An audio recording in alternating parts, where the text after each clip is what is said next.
जिस दिन हिंडनबर्ग की रिपोर्ट आई, आने के 2 दिन के अंदर ही एलआईसी का 18,000 करोड़ का नुकसान हो गया था।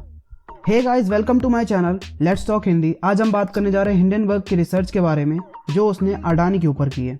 सबसे पहले जानते हैं हिंडनबर्ग रिसर्च है क्या। हिंडनबर्ग रिसर्च एक फॉरेंसिक फाइनेंशियल रिसर्च कंपनी है जो दुनिया में ऐसे फाइनेंशियल मैन मेड डिजास्टर जिनको रोका जा सकता है उनको ढूंढती है और लोगों के पैसे को बचाती है। ये कंपनी 2017 में स्टार्ट हुई थी। कंपनी को शॉर्ट सेलिंग कंपनी भी कहा जाता है। अब आपको लग रहा होगा ये रिसर्च करके कंपनी पैसे कैसे कमाती है। अगर आप स्टॉक मार्केट में पैसा लगाते हो तो आपको पता ही होगा शॉर्ट सेलिंग के बारे में।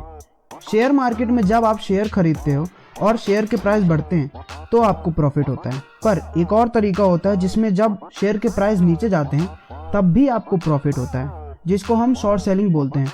एग्जाम्पल, मेरे पास पैसे नहीं हैं बट मेरे को पता चला कि 8 तारीख को रिलायंस के शेयर के प्राइस नीचे जाने वाले हैं। तो मान लीजिए 2000 का एक शेयर है, मेरे पास 2000 नहीं है, तो मैंने मेरे ब्रोकर से बोला मेरे को रिलायंस का एक शेयर उधार दे दो, मैं आपको 8 तारीख को वापस कर दूंगा। पर यह ध्यान रखिएगा मैंने वो शेयर ब्रोकर से लिया है, पैसे में नहीं। तो जैसे ही मैंने वो शेयर लिया मैंने उसे तुरंत जाके मार्केट में बेच दिया 8 के पहले ही 2000 के रेट में, और मेरे पास 2000 आ गए। अब मान लो 8 को रिलायंस का जो शेयर है वो 1000 का हो गया, तो मैंने वो एक शेयर मार्केट से 1000 रुपए में खरीद कर ब्रोकर को वापस कर दिया, तो मेरे पास 1000 फालतू आ गए और ये हुआ मेरा प्रॉफिट। बट ये प्रॉफिट तभी पॉसिबल है जब मेरे को कंफर्म हो कि प्राइस नीचे ही जाएगा, और इस प्योर प्रोसेस को शॉर्ट सेलिंग कहते हैं। हिंडनबर्ग ऐसे ही पैसे कमाता है। हिंडनबर्ग को जिस कंपनी पे शक होता है उसके ऊपर ये डीप रिसर्च करते हैं और ये रिसर्च कई सालों तक चलती है और फिर ये सोशल मीडिया में अपलोड कर देते हैं, और जब मार्केट में पता चलता है तो उस पर्टिकुलर कंपनी के शेयर नीचे आ जाते हैं और ये रिपोर्ट पब्लिक करने से पहले ये अपने इन्वेस्टर को बताते हैं और ये इन्वेस्टर शॉर्ट सेलिंग करके मनी बनाते हैं। और यही पूरा प्रोसेस होता है इस कंपनी के पैसे कमाने का तरीका। अडानी के ऊपर की रिसर्च से पहले हिंडनबर्ग ने निकोला नाम की कंपनी पे रिसर्च की थी जो इलेक्ट्रिक व्हीकल बनाती है।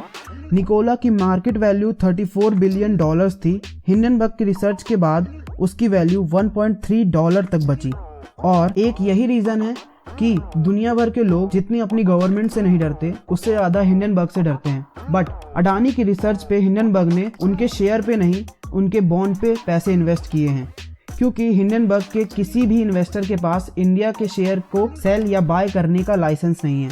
इसलिए इस रिसर्च के बाद शेयर मार्केट में नहीं, बॉन्ड मार्केट में हलचल हो गई।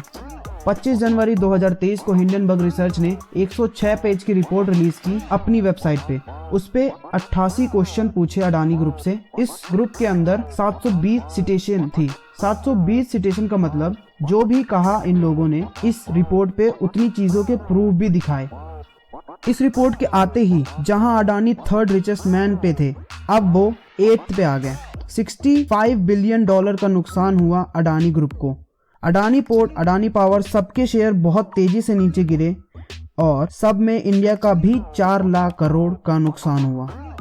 अडानी ग्रुप के ऊपर ये एलिगेशन है कि जो ये शेयर्स के रेट हैं ये आर्टिफिशियल डिमांड क्रिएट करके बनाए गए हैं, अडानी ग्रुप की परफॉर्मेंस की वजह से नहीं।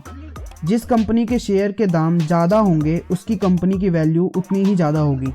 अडानी ग्रुप ने 2 लाख करोड़ का लोन लिया। अगर इस पे 12 से 10% भी इंटरेस्ट लगा दिया जाए तो इतना तो अडानी ग्रुप की कई कंपनीज का प्रॉफिट भी नहीं है।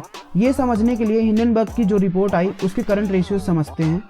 करंट रेशियो का मतलब करंट एसेट और करंट लायबिलिटीज से डिवाइड करोगे तो एक कंपनी की फाइनेंशियल कंडीशन पता चलेगी।